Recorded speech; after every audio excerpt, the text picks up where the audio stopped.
Zamýšľali ste sa niekedy nad tým, prečo je na Slovensku taká dlhá materská a rodičovská dovolenka? Čiastočne za to môže aj tento pán, Zdeněk Matejček. Bol to psychológ, ktorý sa v 50. a 60. rokoch postavil proti systému.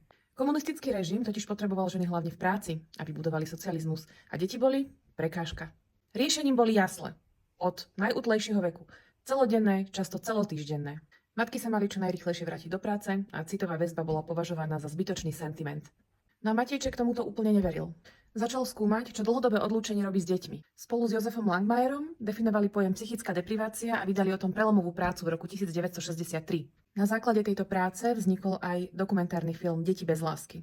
Je stále dostupný na YouTube a veľmi ho odporúčame. No a záver bol jasný a nepríjemný. Deti bez stabilnej blízkej osoby trpia citovou depriváciou. Sú úzkostné, emočne ploché a nedôverčivé. A tieto následky sú často doživotné. Režim sa tento film snažil zakázať, ale úplne sa im to nepodarilo.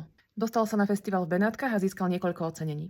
Potom už nešlo úplne predstierať, že je všetko v poriadku. O rok neskôr prišiel nový zákon o rodine. Rodina dostala prednosť pred inštitúciami. Postupne sa začala predĺžovať materská dovolenka.